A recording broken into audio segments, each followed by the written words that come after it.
pour ceux et celles qui se joignent à nous à cette heure-ci, vous avez compris que nous sommes en émission spéciale à la suite de l'annonce de la démission du premier ministre François Legault sur les coups de 11 heures ce matin. Retournons à l'Assemblée nationale. Avec nous à la joute, Bernard Drinville, ministre de l'Environnement, de la lutte contre les changements climatiques, de la faune et des parcs. Monsieur Drinville, bonjour. Merci d'être avec nous. Monsieur Drinville, parlons bien sûr de Monsieur Legault. Le saviez-vous bien avant? Quand et comment l'avez-vous appris, sa démission, M. Drinville? Je l'ai appris, je pense, en même temps que vous, Paul. Ah oui, hein? Comment vous l'avez accueilli? En fait, je l'ai appris, j'ai commencé à me poser la question quand j'ai appris qu'il y avait un point de presse ce matin.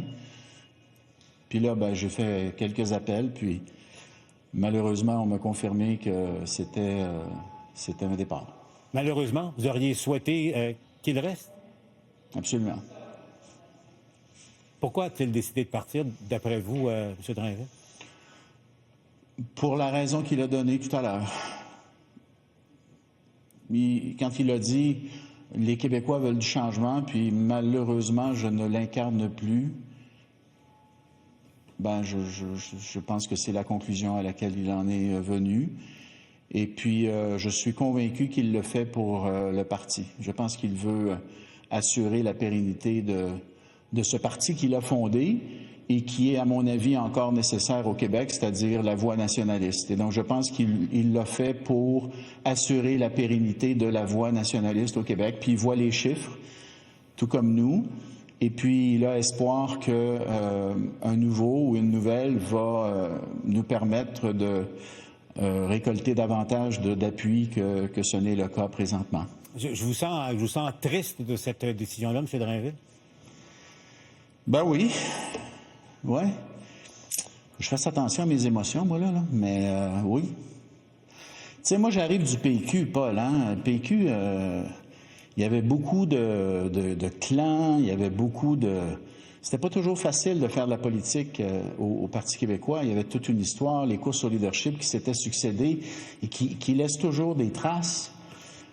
C'est même avec les moments difficiles qu'on traverse présentement, puis je sais qu'il y a beaucoup de gens qui nous écoutent qui ne croient pas ça, mais ça reste un parti à l'intérieur duquel c'est le fun de faire de la politique, Paul. Puis c'est beaucoup à cause de François Legault. Il utilise le mot famille souvent, puis encore une fois, il y a des gens qui rient de ça, mais c'est vraiment, j'ai le sentiment vraiment d'appartenir à une famille, puis même dans les moments difficiles, le caucus se tient, les députés se tiennent, et puis on traverse ça ensemble. Et puis là, t'as un peu le père de famille là, qui s'en va, là. Fait que de ne pas être ému, puis de ne pas vivre un certain moment de tristesse, je veux dire, c'est ça qu'on vit. Vous, M. Drinville, vous êtes revenu en politique pour François Legault, là. C'est lui qui vous a convaincu de laisser la radio puis de vous replonger dans ce monde-là? Oui. C'est François Legault. Ce que lui et son équipe avaient fait dans le premier mandat. Tu sais, moi, Paul, là, j'ai combattu pour la laïcité, tu sais, puis malheureusement, on n'a pas été capable de faire aboutir ce combat-là. On l'a fait avancer dans l'esprit des Québécois. Je pense qu'on a contribué avec la Charte des valeurs, la Charte de la laïcité, à consolider le consensus pour la laïcité, mais on n'a pas été capable de la faire voter. Et c'est l'équipe de François Legault, dirigée par François Legault, qui l'a fait voter. Alors moi, quand j'ai eu cette possibilité de retourner en politique, je suis retourné dans un parti qui, d'une certaine façon, avait terminé le travail. Donc, j'étais... tu sais, puis honnêtement, j'ai connu François du temps du PQ, il ne faut pas l'oublier. Lui et moi, on a siégé ensemble de 2007 à 2009. Donc, je connaissais le gars, là. Puis, les gens, ils ne voient pas ça, évidemment, puis je leur en fais pas le reproche, tu sais, mais pour faire de la politique, il faut, à un moment donné, avoir du fun. Puis, avec François Legault, c'était possible d'avoir du plaisir. Parce que c'est un gars qui a un bon sens de l'humour, puis il a le sens de la répartie, puis tu es capable d'arriver dans un moment de tension, puis de lâcher une blague comme ça.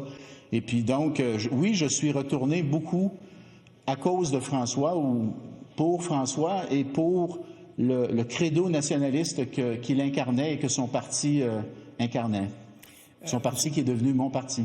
M. Drainville, Je me suis fait raconter au moment du remaniement ministériel de septembre, vous étiez évidemment dans vos anciennes fonctions, vous aimiez ça, l'éducation, il vous offre l'environnement, tout ça.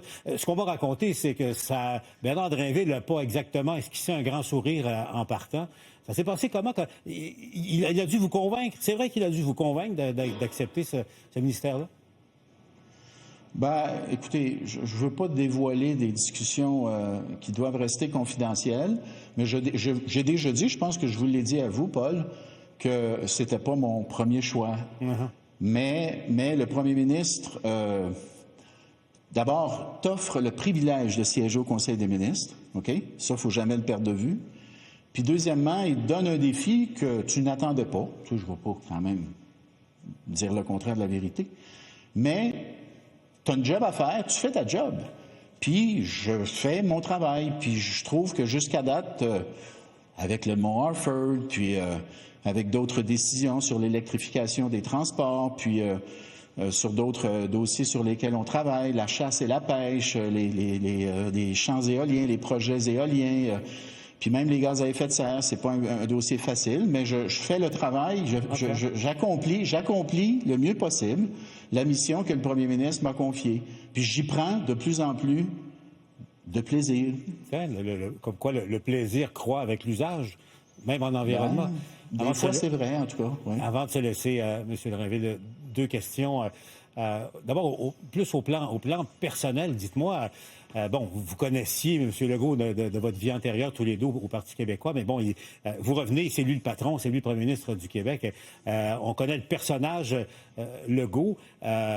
On l'a vu, lui, pendant la pandémie, et de loin, le premier ministre le plus populaire de l'histoire du Québec avec Lucien Bouchard pendant le verglas. Mais comparé aux autres premiers ministres du Canada, c'est incroyable comment M. Legault a touché profondément les Québécois, a rassuré les Québécois. Mais on l'a vu, il a vraiment agi en père de famille à ce moment-là, Paul. C'était vraiment ça. Mais la suite, au plan humain, avez-vous abordé ça avec lui? Comment il vivait ça, lui, le fait de se retrouver, la situation des sondages que l'on connaît à l'heure actuelle, que les Québécois souhaitaient à son départ? Non, je ne peux pas dire que j'ai eu cette discussion-là, mais par contre, il s'est ouvert au groupe, que ce soit au caucus ou que ce soit au Conseil des ministres. Il s'est ouvert sur le fait que, oui, on traversait une phase plus difficile, mais qu'il était confiant que nous puissions rebondir. Et moi, je demeure confiant que nous pouvons rebondir, puis je pensais même qu'on pouvait rebondir avec lui, honnêtement. Maintenant, il quitte. Alors, on va espérer que la suite va bien se passer et surtout qu'on va rester unis. Je pense que c'est très important qu'on reste unis parce qu'on a une grosse bataille devant nous, parce que je le répète, mais je pense qu'un parti qui défend à la fois notre économie, surtout dans l'incertitude économique actuelle, un parti qui porte l'économie, qui continue à développer notre économie, mais qui en même temps défend nos valeurs, défend notre langue, défend notre laïcité, défend notre identité. Ces deux, ces deux identités, il y a une qui était portée par le Parti libéral, une autre qui était portée par le PQ, qu'il a réussi à fusionner en un seul parti, identité, économie, nationalisme. Donc, cette voie-là, Paul, il faut qu'elle continue. C'est ça qui nous définit comme Québécois depuis le début. L'énergie vitale des Québécois, c'est notre nationalisme, c'est la fierté d'appartenir à une nation, puis de souhaiter qu'on laisse à nos enfants et à nos petits-enfants cette nation francophone, différente, unique. Cette voie-là, c'est la voie de la CAQ, puis il faut la continuer. J'espère qu'on aura la sagesse de bien faire ça pour la suite des choses. Oui, c'est un message d'unité que vous lancez là, à l'ensemble de vos collègues. Monsieur Drinville, est-ce que vous pourriez envisager l'hypothèse de vous lancer dans la course au leadership? Je ne suis pas là, Paul. Aujourd'hui, c'est la journée de François Legault. Je ne veux pas aller là, honnêtement, je ne veux pas aller là. C'est vraiment sa journée. Il faut lui laisser ça. Écoute, le gars, il a donné 25 ans aux Québécois. Il ne faut jamais oublier, il est arrivé en 98 sur Lucien Bouchard, ministère économique. Après ça, il était à l'éducation, il était à la santé. Il a quitté, il est revenu avec son parti, il a mis fin au duopole politique. Écoute, ça faisait presque 50 ans que les libéraux et les péquistes s'échangeaient le pouvoir, là, entre 1970, Robert Bourassa, puis Couillard, jusqu'en 2018. C'est presque 50 ans. Il arrive avec son propre gouvernement. Il réussit à mettre au pouvoir un nouveau parti. Il y a juste Maurice Duplessis et René Lévesque qui ont fondé leur propre parti et qui les ont menés à un gouvernement majoritaire. C'est quand même extraordinaire. L'histoire, je pense, va reconnaître qu'il y avait une forme de... Excusez, là, peut-être qu'il y en a qui vont trouver ça exagéré, mais je pense qu'il y avait une forme de génie politique dans cette idée de fusionner l'économie et l'identité pour en faire un seul et même parti. Donc, en ce qui a trait au leadership et à votre candidature, je traduis bien votre état d'esprit. Aujourd'hui, la journée, François Legault, on verra demain et pour la suite? Ouais. On verra, Paul. On verra. On en reparlera. Merci, M. Drainville, d'avoir été avec nous à la Joute.